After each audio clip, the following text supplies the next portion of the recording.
Doutor Chiquini, muito boa noite, seja bem-vindo em Oeste Sem Filtro, obrigada pela entrevista.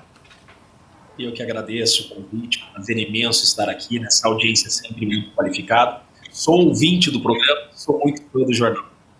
Doutor Chiquini, eu começo com uma dúvida. Quando o senhor arrolou dois ministros do Supremo Tribunal Federal, o presidente da República, como testemunhas no processo, é necessária autorização judicial de algum ministro, algum juiz para o arrolamento destas testemunhas? Então, olha só, no primeiro ponto, estão dizendo que nós arrolamos o ministro, ou melhor, os ministros como testemunha. Na verdade, a Polícia Federal, em um relatório extenso, e a Procuradoria-Geral da República é que arrolaram o ministro Alexandre de Moraes como vítima. Ele é indicado como vítima em uma investigação e numa denúncia sem nunca ter sido ouvido. Então, na verdade, o que nós fizemos foi apenas corrigir um equívoco jurídico. Apontaram a existência de uma vítima, essa vítima tem que ser ouvida. Por isso, fizemos esse alerta, porque há exigência na legislação de que a vítima seja ouvida. Por isso, indicamos o ministro Alexandre de Moraes para que seja ouvido. Agora, haverá um juiz instrutor, não sabemos ainda se o próprio ministro Alexandre de Moraes, vítima e julgador, vai analisar esse nosso pedido ou se haverá um juiz instrutor indicado por ele. O que diz o Código de Processo Penal de forma bem objetiva?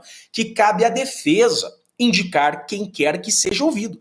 Veja, é uma prerrogativa da defesa, no contraditório e na ampla defesa, indicar suas testemunhas a serem ouvidas. Deve, então, no exercício do devido processo legal, e se esse processo for um processo democrático, como a Suprema Corte está vendendo, que será, nossas testemunhas devem ser ouvidas, como ocorre, como regra, em todos os processos criminais com seu curso regular no Brasil.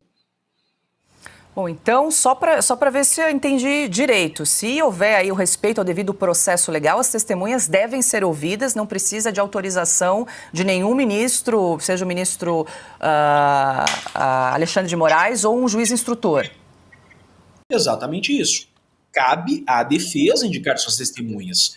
Isso faz parte da ampla defesa. Veja que agora nós não estamos mais em uma investigação. Agora nós temos réus. São 34 acusados. Agora, o devido processo legal, que não existe na investigação, deve ser observado. Você cercear a oitiva das testemunhas é um cerceamento à defesa. Isso gera nulidade. Certamente, se estivéssemos em primeiro grau, havendo esse cerceamento, teríamos aonde recorrer. Não sabemos qual decisão virá, até porque há aqui uma confusão. E isso não foi posta por nós, já deixando bem claro, esse balaio jurídico, é o termo que eu tenho utilizado, foi feito pela Polícia Federal e pela PGR, de indicar o ministro Alexandre de Moraes, relator e juiz do caso, como vítima. Agora, o que ele decidirá? Se ele for o juiz, não pode ser ouvido como vítima. Se ele disser que não é vítima, não existe vítima nesse caso. Doutor Chiquini, deixa eu abrir aqui essa entrevista para as perguntas dos meus parceiros aqui de bancada, Adalberto Piotto.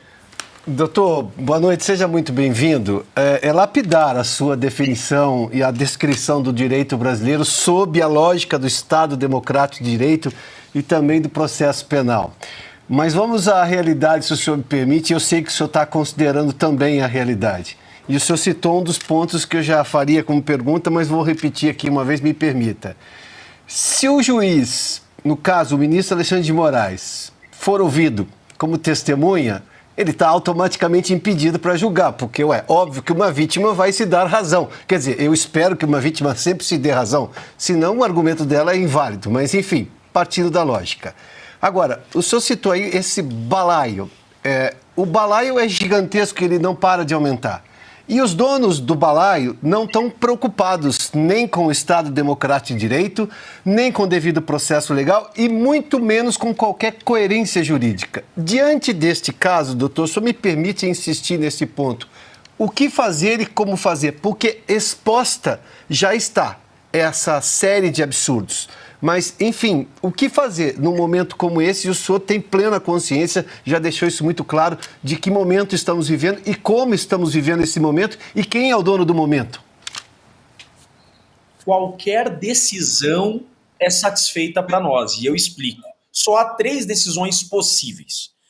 O ministro pode dizer que ele é a vítima, então ele não pode ser o juiz. Jamais dirá isso. Segundo ponto, ele vai dizer que ele é o juiz e por isso não pode ser ouvido como vítima. Não temos a vítima. Ou ele pode decidir, e aqui provavelmente virá a decisão, que a vítima é o Estado de Direito. É isso que ele dirá. Aí então, nós teremos uma nova posição do ministro Alexandre de Moraes, se essa decisão vier. Não só vítima, testemunha, investigador, juiz, ele se tornará também o Estado. Então veja, estamos sim ansiosos pela decisão que virá. Até porque, como disse, deixei bem claro, quem se coloca como vítima é o próprio ministro Alexandre de Moraes, que inclusive já o citou como vítima. Veja, a PGR cita o ministro Alexandre de Moraes 43 vezes como vítima. E ele, quando decretou prisões preventivas, inclusive a do meu cliente, o tenente-coronel Rodrigo Azevedo, ele diz: atentaram contra a vida da vítima Alexandre de Moraes, assinado ministro Alexandre de Moraes. E nós sabemos, em verdade, por que estão colocando ministros da Suprema Corte como vítima. O que eles querem com isso, já estou dando aqui um spoiler do processo, mas isso é público e notório, é fixar a competência do STF. Os ministros não são vítima. Eu estou cansado já de dizer que esse processo é uma aberração jurídica, é natimorto e não há atentado contra ministros aqui. Veja que até aquela minuta que dizem que existiu, não tem menção a atentado a ministro. Só que os 34 acusados não têm prerrogativa de foro e não poderiam fixar a competência da Suprema Corte. Por isso que apontam o ministro da Suprema Corte como possível vítima para fixar a competência no STF, que é a finalidade. Eles queriam essa competência ali, por isso que isso foi construído. Não imaginavam eles que as defesas trabalhariam como estamos trabalhando. Então não há nenhuma estratégia de defesa aqui a indicar o ministro como testemunha. Não, é dizer o óbvio. Em todo e qualquer processo criminal no Brasil, a vítima deve ser ouvida. A suposta vítima tem que ser ouvida. Doutor Chiquini, deixa eu só alertar aqui que já somos mais de 106 mil telas ao vivo aqui em Oeste Sem Filtro, acompanhando esta entrevista na noite desta segunda-feira. Deixa eu passar agora a pergunta para o Silvio Navarro. Doutor, boa noite. De uma forma objetiva, pelo que entendi, a acusação é que o coronel teria planejado matar o ministro Alexandre de Moraes. E qual é a prova apresentada de tudo isso na acusação? Veja, a sua pergunta ela é perfeita. Nós da defesa temos que trazer a defesa e mostrar provas. A acusação não. Quando a gente fala, e temos falado isso, a acusação é formada em narrativas, não é só porque essa acusação está criando fatos, mas é porque também ela não traz provas. É o grande defeito de processo que você tem com delação premiada. Você usa a delação premiada para suprir a falta de provas. Nós da defesa provamos, nós da defesa falamos e provamos. Essa acusação não. Essa acusação está dizendo: o tenente-coronel Rodrigo Bezerra de Azevedo, meu cliente, queria atentar contra o ministro Alexandre de Moraes no dia 15 de dezembro de 2022. Pronto, não tem um print, não tem uma minuta, não tem um nada. Nós, a defesa, já na investigação, diferentemente desse relatório fictício da Polícia Federal, trouxemos prova inequívoca, documental, mais de 5, que nessa data era aniversário do coronel Azevedo e ele estava em casa com sua família. Então veja, a acusação só traz narrativas, porque não tem um documento. Na falta de documento, eles falam: a delação supre. Uma delação que não é delação. Porque delação premiada também na Lava Jato, houve essa discussão, o próprio STF anulou delações premiadas baseadas somente em narrativas. A delação do Mauro Cid é só narrativa sem documento, e a denúncia da PGR é só narrativa sem documento. Deixa eu passar agora a pergunta para Ana Paula Henkel. Boa noite, Tá doutor. preso? Obrigada pela entrevista. Bom, doutor, vou ler um comentário aqui, né, do nosso chat, da Deise Rodrigues Lira. Não há lógica para os Supremos, infelizmente. Doutor, queria tocar num ponto que saiu, né, tanta coisa para a gente olhar em toda essa seara do 8 de janeiro, mas uma coisa que parece que saiu do nosso radar. E como o senhor aqui coloca o Flávio Dino como uma peça da defesa para a devida elucidação de todos os procedimentos adotados pelos órgãos de segurança pública, já que ele era o ministro da Justiça, doutor, e as câmeras daquele do 8 de janeiro? A filmagem do Ministério, exatamente do Ministério da Justiça do Flávio Dino, isso simplesmente evaporou, acabou, morreu o assunto? É a dúvida de todos. Quando a gente coloca o Flávio Dino como testemunha, nós não estamos querendo tumultuar o caso em hipótese alguma. Acontece que denunciaram os Kid Preto pelo 8 de janeiro.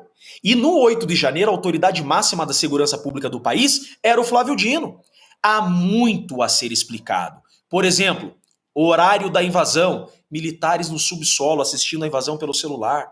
Horário da invasão, pessoas invadindo o Planalto e militares com escudo recuando. As imagens. Veja, agora nós temos um processo. Agora não é mais investigação, agora tem que ter contraditória e ampla defesa. As testemunhas têm que explicar, agora é olho no olho. Senhor ministro, aqui testemunha. E deve ser testemunha. Não aceitar o Flávio Dino como testemunha é cerceamento de defesa, porque ele era a autoridade máxima daquele dia. Ele decidiu ocultar imagens, tem que explicar o motivo e tem que ser ouvido na condição de testemunha, que não pode se calar, não pode omitir e não pode mentir. Muito deve ser esclarecido. Veja, um processo, para que uma condenação seja legítima, ele tem que respeitar o contraditório e a ampla defesa. Se o Flávio Dino não fosse parte, não seria indicado como testemunha. Se o ministro Alexandre de Moraes não tivesse sido indicado como vítima, não teria sido indicado a ser ouvido. Então não há nenhuma chicana defensiva aqui. A questão é, estão construindo uma aberração jurídica e acham que nós, juristas, vamos engolir isso. Não vamos. Nosso compromisso é exclusivamente com a observância da legislação e da correta aplicação da lei.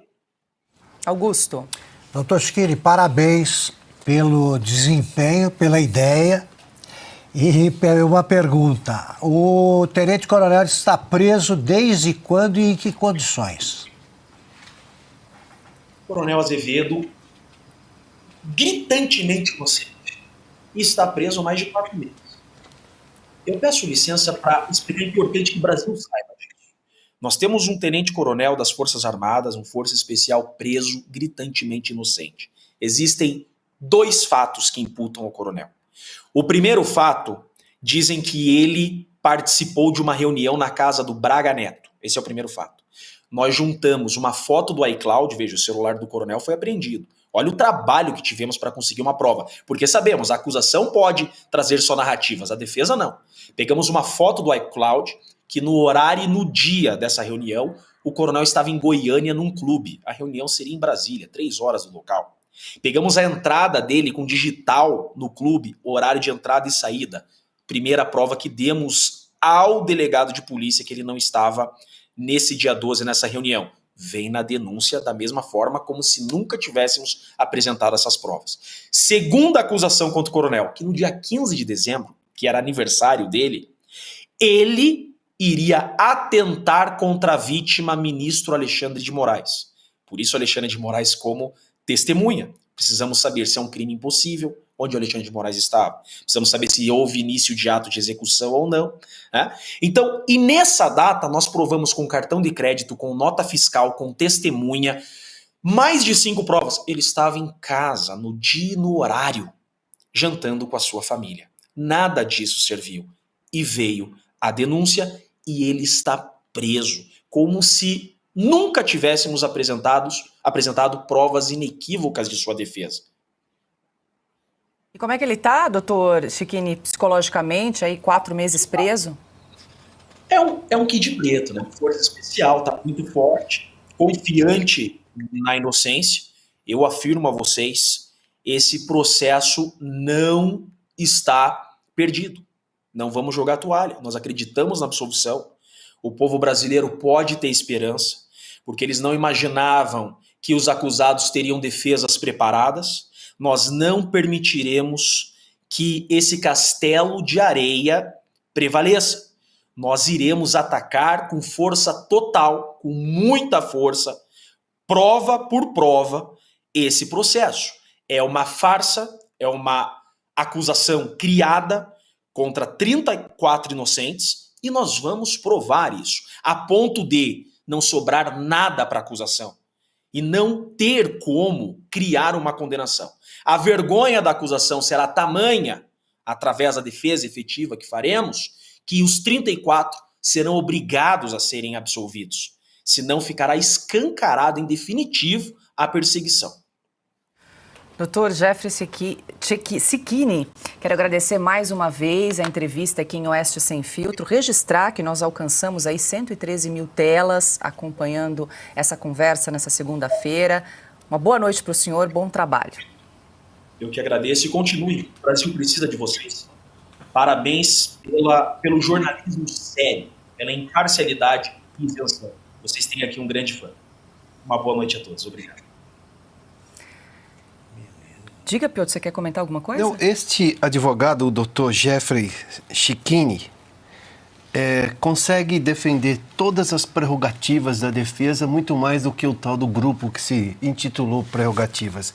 Foi impressionante a entrevista dele e a coragem. Advogados de coragem fizeram a luta brasileira pela democracia de verdade lá atrás, são esses que estão fazendo agora também.